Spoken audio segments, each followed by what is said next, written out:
चलिए दोस्तों, हम लोग ये कैंडलस्टिक पैटर्न को अच्छे से समझ लेते हैं। जब हम इसको अच्छे से समझ पाएंगे तभी हम अच्छे से ट्रेड भी कर पाएंगे और साथ ही साथ हम लोग मेटा प्रेडिक्ट गेम को अच्छे से खेल पाएंगे। क्योंकि कैंडल हमें बताता है कि मार्केट में सेलर्स कितने हैं, कैसे हैं, वॉल्यूम कैसे हैं और जो है बायर्स कैसे हैं, उनका दबदबा है या नहीं है, वो जीत रहे हैं या हार रहे हैं, कौन कंट्रोल कर रहे हैं और किन को कंट्रोल किया जा रहा है, ये हम लोग कैंडल से समझ पाते हैं। तो ये मेजर बहुत इंपॉर्टेंट कैंडल है। ये आपको हेल्प करते हैं कि मार्केट अप ट्रेंड में है या डाउन ट्रेंड में है और कैसे है, किसका ज़्यादा ज़ोर है। तो चलिए इसको हम लोग शॉर्ट में समझते हैं और लास्ट में मैं आपको बताऊंगा शॉर्ट में कि किसका क्या है। पहले तो मैं डिटेल में बताऊंगा, उसके बाद शॉर्ट में बताऊंगा। तो सबसे पहले ऊपर हम लोग ग्रीन कैंडल्स की बात करते हैं। ऊपर देखिए आप, राइट साइड में दो है जिसके ऊपर क्रॉस का चिन्ह है, ठीक नहीं है, और लेफ्ट साइड में जो दो है उसमें राइट का चिन्ह है, मतलब ये दोनों ठीक है, अच्छे हैं। तो लेफ्ट साइड से शुरू करते हैं। जो फुल ग्रीन कैंडल है लेफ्ट साइड में, जो पहला नंबर है फुल ग्रीन है, मतलब ये पूरा का पूरा फुल है और ग्रीन है। इसका मतलब ये है कि यहाँ पे बायर्स का कंट्रोल है। बायर्स ने इतना बाय किया, इतना बाय किया, इतना बाय किया कि कैंडल पूरा ग्रीन हो गया और मार्केट ऊपर जा रहा है। तो ये अप ट्रेंड का है। इस तरह के कैंडल में आप समझ जाएंगे कि अप ट्रेंड है, मार्केट ऊपर जा रहा है, तो ज़्यादा संभावना होता है कि मार्केट ऊपर ही जाएगा। ठीक है। और ये कैंडल हर तरह से हो सकता है, 1 मिनट का भी हो सकता है, 2 मिनट का, 3 मिनट का, 5 मिनट का, 10 मिनट का, 15 मिनट का, जिस तरह से आप सेट करेंगे उस तरह से होगा। 1 घंटा, 1 दिन, 1 हफ्ता, 1 महीना, 1 साल, इस तरह से हो सकता है। ठीक है।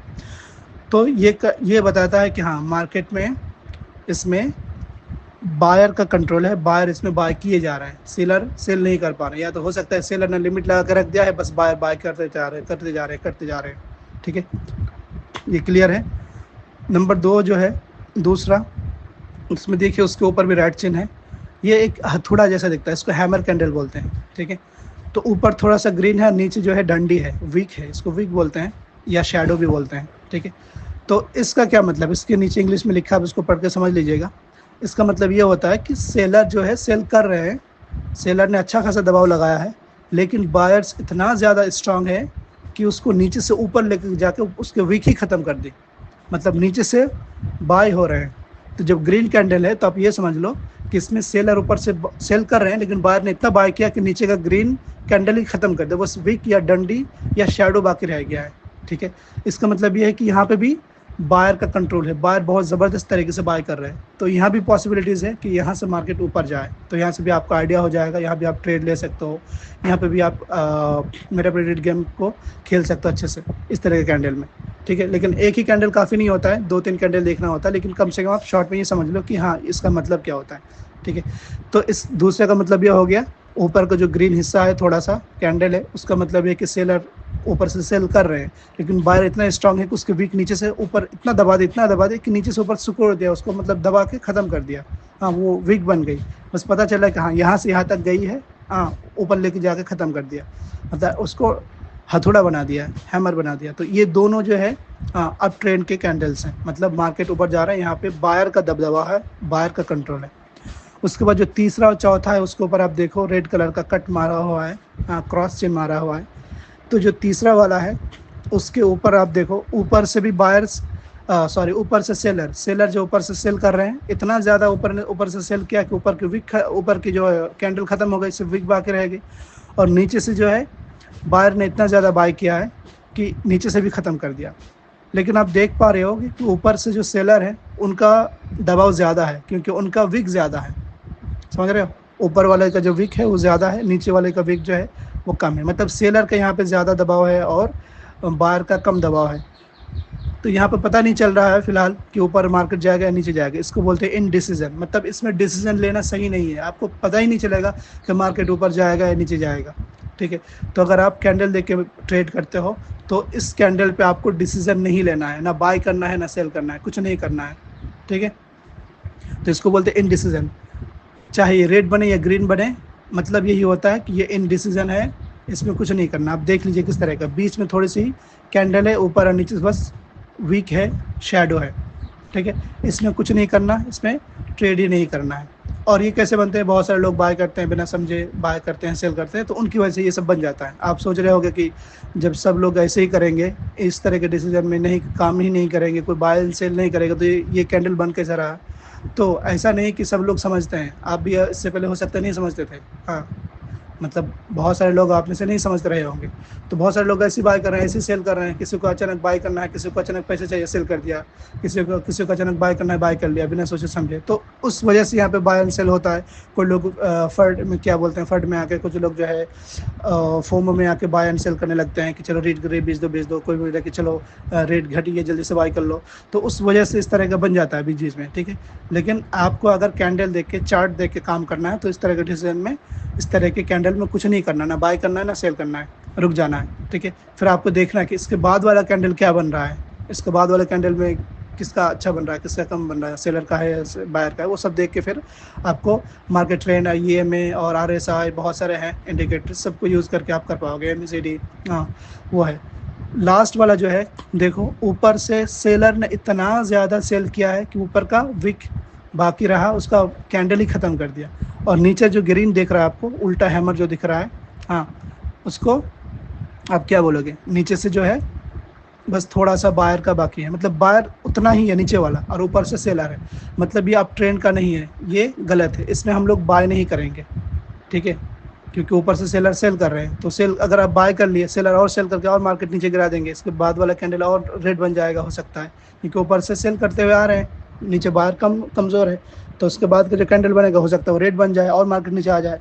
फिर आप देखोगे कि अच्छा मैंने तो खरीदा था इतने में और नीचे आ गया और लॉस हो गया, तो फिर डर के आप फिर और बेच दोगे, फिर और मार्केट ख़राब हो जाएगा, ठीक है। तो उससे पहले आपको सोच समझ के एंट्री करनी है मार्केट में, ठीक है। ऐसे ही नहीं कि बस आप एंट्री कर लिए, बाय कर लिए, सेल कर लिए और फिर मार्केट के ऊपर नेगेटिव असर पड़ता है। तो ऊपर के जो चारों कैंडल्स हैं वो ग्रीन वाले कैंडल्स हैं। उन ग्रीन कैंडल का मतलब क्या हुआ, पहला वाला है फुल स्ट्रॉन्ग, इसमें आप देख सकते हो कि मार्केट ऊपर जा रहा है। दूसरा वाला है, इसको हैमर बोलते हैं, हैंगिंग मैन भी बोलते हैं, मतलब मैन जो है हैंग है, लटका हुआ है, तो हैंगिंग मैन भी बोलते हैं। ये दोनों कैंडल्स अच्छे हैं, ये दोनों जो है अप ट्रेंड की अलामत है।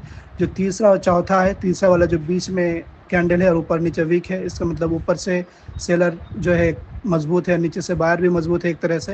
यहाँ पे कोई डिसीजन नहीं पता चल रहा है कि ऊपर जाएगा नीचे जाएगा, इसके बाद के कैंडल देख के पता चलेगा। तो इस तरह के कैंडल के टाइम आपको कुछ नहीं करना, अवॉइड करना है।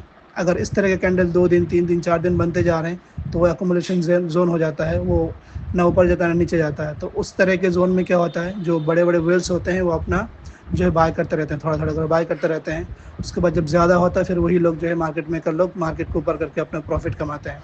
तो इस तरह से आपको बहुत कुछ सीखना होगा, समझना होगा। जो फोर्थ वाला जो है, ऊपर से सेलर ज़्यादा है और नीचे से जो है आपका बायर कम है, इसलिए वो नीचे जा रहा है। तो वो आप देखो क्रॉस चिन्ह है, तो अब टोटल जो है इसे देख के समझ लो कि जिस राइट चिन्ह है वो मतलब ठीक है, आप ट्रेंड के लिए जो क्रॉस है उसमें हमें कुछ नहीं करना, ये समझ लो आप, ठीक है। उसके बाद है ऊपर तो हो गया आपका फुल कैंडल, उसका हैमर या फिर हैंगिंग मैन, फिर इंडिसीजन, और ये वाला भी उल्टा हैमर हो गया, ठीक है। और उसके बाद है रेड का, नीचे का मार्केट। देखिए रेड जो फुल रेड है उसका मतलब ये है कि सेलर का कंट्रोल है, मार्केट नीचे गिरे। उसको आपको अचानक से मार्केट गिरने पे नहीं बाय करना है कि मार्केट गिरी तो जल्दी से बाय कर लो, ये नहीं करना है। अगर इस तरह का कैंडल बना है तो इसमें आपको डायरेक्ट बाय करना नहीं है, क्योंकि इस तरह का डायरेक्ट रेड कैंडल बनने के बाद डायरेक्ट मार्केट ऊपर नहीं जाता है कि आप बाय कर लो, क्योंकि इसके बाद पॉसिबिलिटीज़ होती है कि मार्केट और गिरेगी, है ना। जब तक आपको हैमर ना दिखे, हाँ, या हैंगिंग मैन ना दिखे, चाहे वो रेड हैंगिंग मैन हो या फिर ग्रीन हो, कुछ भी हो, उसके बाद ही मार्केट फ्लिप करता है, ऊपर या नीचे जाता है। तो फुल अगर आपको रेड कैंडल दिखता है तो आपने सोचा कि हाँ रेट तो घट गई है, अब बाय कर लेता हूँ, सस्ता मिल रहा है, तो सिर्फ उसको देख के या समझ के नहीं बाय करना है। उसके बाद की कैंडल देखना है कि उसके बाद भी कैंडल नीचे गिर रहा है ऊपर जा रहा है, हाँ, उसके ये में देखने हैं, उसके पोटेंशियल देखने हैं, उसके जोन देखने हैं आपको कि सपोर्ट जोन है या सप्लाई जोन है या फिर रेजिस्टेंस जोन है या फिर क्या है, हाँ बायर जोन है, सेलर जोन है, कौन सा जोन है, कहाँ पे है, सपोर्ट ले रहा है, रेजिस्टेंस ले रहा है, क्या कर रहा है, उसको समझने के बाद फिर आपको एंट्री मारनी है। उस टाइम आपको बाय करना है, क्योंकि लोग बोलते हैं ना कि जैसे मार्केट में रेट नीचे हो, कम हो, सस्ता हो, तो हमें बाय करना चाहिए और इसका फ़ायदा उठाना चाहिए। तो हाँ, वो बात बिल्कुल सही करते हैं, लेकिन हमें देखना भी ये भी है कि हाँ रेट नीचे गिर तो रही है, लेकिन क्या अभी बाय कर लेना चाहिए या रेट और गिरेगी तब बाय करना चाहिए। हो सकता है कि अभी जो है वो आया है, मान लीजिए कि बिटकॉइन की प्राइस 1,10,000 चल रहा है, 1,10,000 से 1,00,000 आया, लेकिन 1,00,000 आ गया, आपने सोचा कि 1,10,000 से 1,00,000 आ गया तो अब बाय कर लेता हूँ। हो सकता है 1,00,000 से वो 90,000 में आ जाए, हाँ, क्योंकि मार्केट क्रैश कर रहा था और नीचे आ सकता है ना, तो उसको आपको देखना होगा, समझना होगा, उसके लिए नॉलेज लेना होगा, ठीक है। तो उसके बाद फिर आप एंट्री करेंगे, वरना फिर आप ज़्यादा, जब मान लीजिए 1,00,000 में आपने बाय किया, वो 90,000 में आ गया बिटकॉइन, तो क्या होगा, और लॉस हो जाएगा। सेम चीज़ आपके ओजोन में भी होगा, आपको लॉस होगा तो आप और बेचेंगे तो मार्केट और ख़राब होगा। फिर लोग बोलेंगे रेट गिर रही है, रेट गिर रही है। तो रेट तो हम ही लोग गिरा रहे हैं, बिना समझे बाय एंड सेल कर रहे हैं।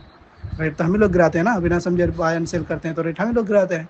तो इन चीज़ों को समझना ज़रूरी है। आप अगर ओजोन में हो, एल बैंक में हो, बिटमार्ट में भी हो, तो इन चीज़ों को समझ के ही करना है। अगर मार्केट गिरता है तो आप होल्ड कर लो, क्या ज़रूरत है कि आप बेच का और मार्केट नीचे करो और गिराओ। ठीक है, तो रेड कैंडल अगर फुल है, इसका मतलब ये है कि वो क्या है, मार्केट नीचे गिर रही है। दूसरा वाला रेड कैंडल देखिए आप, कि ऊपर से जो है, बायर जो है, बायर शुड देयर स्ट्रेंथ, हाँ शोड देयर स्ट्रेंथ, बायर ने अपना स्ट्रेंथ जो है शो किया है, लेकिन सेलर ने जो है आउट परफॉर्म कर दिया है।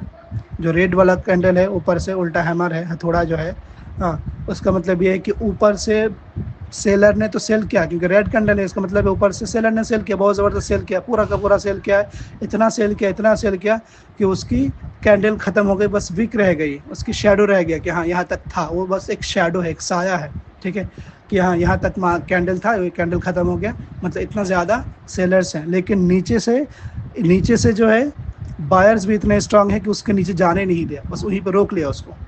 तो ये भी एक अच्छा कैंडल है कि हाँ यहाँ से मार्केट और नीचे कम गिरेगा, नीचे जाने का जो पॉसिबिलिटीज़ कम है, क्योंकि बायर ने यहाँ से बाय करना शुरू कर दिया है, मतलब बायर ने बाय करना शुरू कर दिया। अब देखिए जो पहला रेड कैंडल है, हाँ वो फुल रेड है, इसका मतलब वो मार्केट गिरेगा। उसके बाद अगर ये दूसरा वाला बनता है, जो दूसरा वाला है, उसके बाद अगर दूसरा वाला बन जाता है, इसका मतलब हाँ ठीक है, बायर ने और भी बाय किया था, लेकिन नीचे से सेलर ने बाय करना शुरू कर दिया। हो सकता है ये सपोर्ट जोन पे ये बन रहा हो, या मतलब सपोर्ट जोन पे जो नीचे का जोन है उसमें बन रहा हो, हाँ, या बाइंग जोन पे ये बन रहा हो।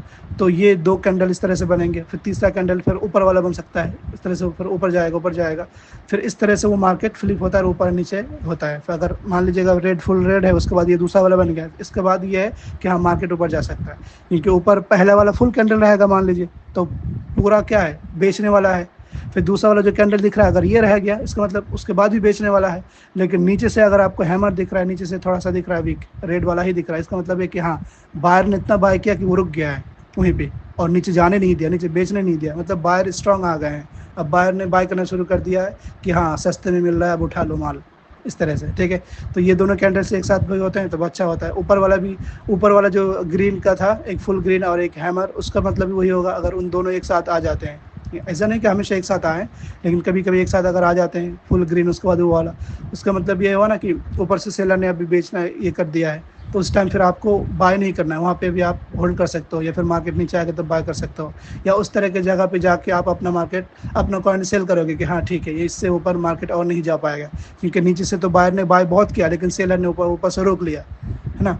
ऊपर जो ग्रीन कैंडल है दूसरा वाला, उसका मतलब यही था ना कि नीचे से लोग इतना ज़्यादा बाय किए कि मार्केट का जो कैंडल वो ख़त्म कर दिया, लेकिन सेलर इतना स्ट्रांग है कि वहाँ से ऊपर जाने नहीं दिया, रोक लिया, इसलिए वो हथौड़ा बन गया। ठीक है, तो जब वो रोक लिया तो वहाँ पे आपको क्या करना है, अपना फंड बेचना है कि हाँ ठीक है अब मैं बेच देता हूँ, मार्केट ऊपर आ गया, इससे ऊपर और नहीं जाएगा, उस टाइम आपको बेचना होगा, हाँ, ताकि आपको प्रॉफिट मिले। वरना फिर उसके बाद मार्केट नीचे आ जाए, फिर सोचोगे यार पहले बेच देता तो अच्छा होता, उस रेट पे पहुँच गई थी। और नीचे जो हैमर है, उसका मतलब यही है कि रेट के बाद रेट बना और उसके बाद ऊपर से बेच रहे थे और नीचे से स्ट्रांग हो गया, तो इस टाइम पे आपको एंट्री मारनी है, बाय करना है। हो गया। तो रेट का जो तीसरा वाला है, ये भी इनडिसीजन है, मतलब बायर भी स्ट्रांग है, सेलर भी स्ट्रांग है, मार्केट कहाँ जाएगा कुछ नहीं पता, तो आप कन्फ्यूज़न है। देखिए उसमें जो निशान मारा है ना, वो क्वेश्चन मार्क दिया है, कुछ नहीं पता। उसके बाद लास्ट वाला जो है हैंगिंग मैन, इसका मतलब वही है कि बायर तो बेच रहे थे, सेलर तो सेल कर रहे थे, लेकिन बायर ने इतना बाय किया कि ऊपर जाकर वहाँ पर रोक लिया। मतलब यहाँ से बायर स्ट्रांग थे, हाँ, लेकिन फिर भी सेलर इतने स्ट्रांग थे कि ऊपर से उसको रोक दिया, ऊपर जाने नहीं दिया, शेडो ज़्यादा बनने ही नहीं दिया, तो वहाँ पर रोक दिया, तो मार्केट वहाँ से भी फ्लिप हो सकता है। ठीक है, तो मतलब जो हैमर्स आपको दिख रहे हैं, चाहे दूसरा हो या चौथा हो, या नीचे भी दूसरा हो या चौथा हो, ये जो 4 हैमर्स है ना, चाहे सीधा हैमर हो या उल्टा हैमर हो, इसको हैंगिंग मैन भी बोल सकते हैं, और अलग अलग नाम से लोग इसको जानते हैं। तो ये जो 4 तरह का हथौड़ा जो दिख रहा है, ऊपर हथौड़ा, नीचे हथौड़ा, ऊपर हथौड़ा, नीचे हथौड़ा, चाहे रेड हो या ग्रीन हो, ये इंपॉर्टेंट ग्रीन कैंडल्स होते हैं, इसके बाद ही मार्केट फ्लिप करते हैं। ये ऐसा नहीं कि अगर ग्रीन है तो ऊपर ही बनेगा, ग्रीन है तो नीचे भी बन सकता है, अगर रेड है तो ऐसा नहीं कि वो ऊपर बनेगा, नीचे भी बन सकता है, ऊपर बन सकता है। तो ये जो 4 हथौड़ा दिख रहे हैं, हैंगिंग मैन दिख रहे हैं, हैमर्स दिख रहे हैं, ये 4 कहीं भी हो, ऊपर भी हो, नीचे भी हो, कहीं भी हो, वहाँ से मार्केट के फ्लिप करने का चांस होता है। मार्केट के वॉल्यूम को देख के वो समझ में आएगा, और मार्केट के न्यूज़ के हिसाब से समझ में आएगा। ठीक है, कई कई बार ये बहुत कम होता है कि फेल होता है, लेकिन ज़्यादातर ये पैटर्न्स काम करते हैं। तो मुझे उम्मीद है कि आपको ये समझ में आ गया होगा। बस इन चीज़ों को सीखिए, समझिए, मेटा प्रेडिक्ट गेम आएगा, क्योंकि मेटा प्रेडिक्ट गेम बिटकॉइन के प्राइस के ऊपर है। तो हमें बिटकॉइन को ही समझना होगा कि बिटकॉइन ऊपर जाएगा, नीचे जाएगा, उसके बाद हम लोग आप लोग अच्छे से गेम खेल पाएंगे। उससे अच्छा है, उससे बेहतर है कि हम लोग इनको सीखे समझे और मार्केट को देख के ही अपना ओजोन में भी बाय एंड सेल करें। ऐसा नहीं कि हमें माइनिंग आ रही है, एल्ड आ रही है, हमें आ गया, पैसे की ज़रूरत है, फ़ौरन आके बेच दिया और मार्केट गिरा दिया, रेट गिर गई। तो इसी वजह से रेट गिरती रही है। हाँ, गिरती रही, क्योंकि हमारे पास बस माइनिंग आ रही थी, हम लोग बैठ बैठ के बेच पा रहे थे, हमें टेंशन नहीं था।